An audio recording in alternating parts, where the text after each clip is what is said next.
The most luxurious GP is right around the corner, and three teams are very likely to fight for the win: Aston Martin, Mercedes, and the obvious favourite, Red Bull. But this time, the Austrian team will find a lot of resilience, both from their rivals and their number 2 driver. And it seems like this GP will be one of the most competitive and anticipated ones in the season, with Mercedes' newest upgrades revolving not only around the concept of the car, but also the seat positioning, and Aston Martin's shocking revelation about a potential fight. Red Bull has rung the alarm in their heads, and this time it's ringing from inside their garage as well.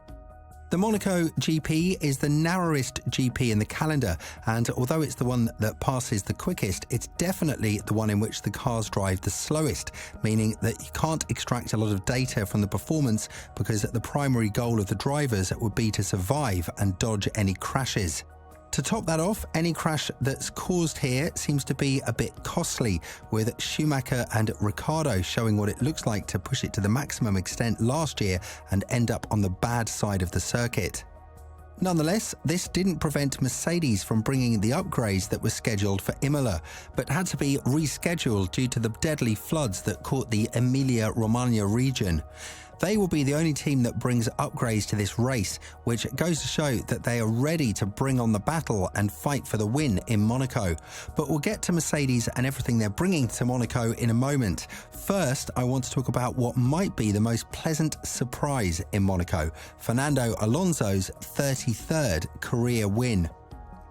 If there is one sector in which the AMR23 has proven to be a competitive piece of machinery, it's the high downforce tracks, which are full of slow corners. This was the case in Bahrain, where Alonso was able to teach Hamilton and Sainz how to pass in such corners and extract the most out of the car. Aston Martin have followed a concept that they practically inherited by the arrival of Dan Fallows, the former chief of aerodynamics in Red Bull, so it was only right that this isn't going to be a field in which the Silverstone-based team would struggle in.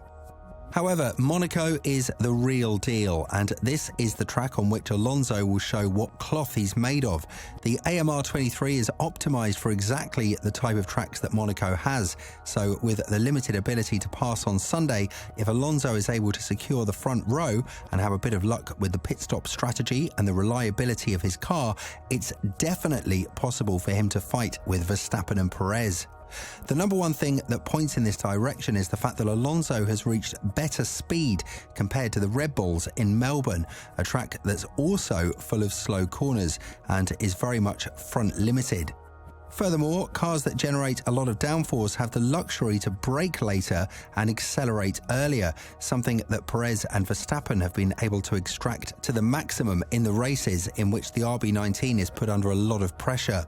That same thing will happen in Monaco, but given the fact that Verstappen loves a bit of an understeery car, unlike his teammate Perez, there's a huge chance that Alonso's performance will push Red Bull to their limits, as if they didn't need it enough at this point, where the tension between both drivers is already reaching boiling point. But apart from Aston Martin's preferences, Red Bull would have to look out for Mercedes, as the Silver Arrows brought the massive upgrade package that was scheduled for Imola, but will be used here and not in Barcelona for the first time.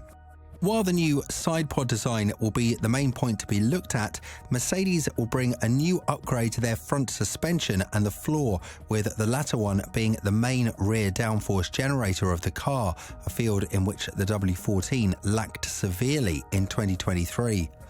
Earlier this season, Hamilton pointed out multiple issues with the W14, such as the lack of rear downforce and the seating position of the car, and the second one will also be fixed for the 7-time world champion in Monaco. While Wolff said that he doesn't know what kind of impact this will have, the seating position will be moved back 15 centimetres, which is the maximum they can do in a season in which the car is already developed and built the way it is. For 2024, this issue will definitely be tackled, as promised by Wolff, but what is yet to be answered is whether Hamilton will continue his collaboration with Mercedes. That's a topic for another video, as now we're talking about the Monaco GP and how Mercedes can definitely make a noise in the Principality. The seating position is one of the most important things on tracks like Monaco because, as Hamilton said, the seating position of the W14 feels like he's sitting way too close to the front wheels, which limits his ability to hit the braking point precisely and enter the slow corners with more precision.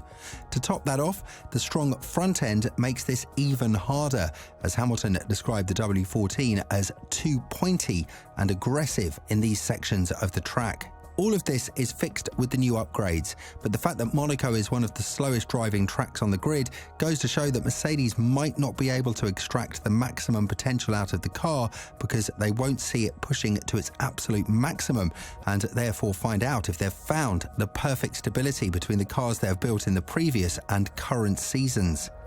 When talking about the seating position, Wolff said, "We don't think it's a big problem from a technical point of view. We're looking at the big concept of the driver's position in the cockpit. Obviously, that's one of the most important things, and not just in terms of weight distribution, or shall we say, the rational reasons like weight distribution, aerodynamics, and so on, but also where the driver has the best feeling in the car." Obviously, Mercedes will push towards finding the right direction to further develop their car, which means that while we might not see the full potential of the newest upgrades of the W14 in Monaco, we'll definitely witness whether the team's satisfied with what they've chosen as their new direction. Remember, in a budget cap limited season, bringing upgrades is a process that's very oriented towards efficiency. So to do it in the riskiest race of the season definitely shows two things. You have no more time to waste, and you need to satisfy the driver that needs reassurance that the team is moving in the right direction. Lewis Hamilton.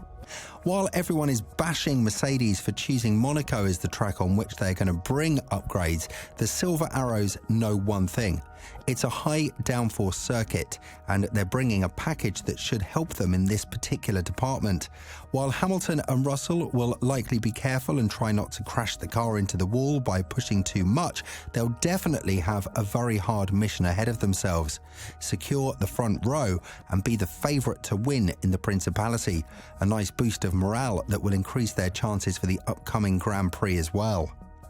So Mercedes will definitely have the capacity to fight for wins, but they might receive a bit of insider help, one that Ferrari almost capitalised on last year in the same place had it not been for Albon holding up signs unintentionally.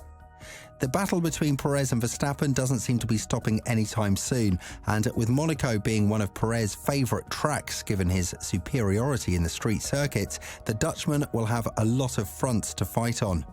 Perez has proven to be the driver that can successfully get the car in a faster manner through the slow corners, as he gives up a bit of entrance speed before the corners and accelerates a bit earlier than Verstappen because he enjoys driving a car that doesn't have an unstable rear end like Verstappen. And don't forget that this is the place that actually started the drama between Perez and Verstappen last year, with the Mexican driver crashing deliberately into Q3 just so that he'd be able to start ahead of his teammate and have the priority treatment in the team's tactics.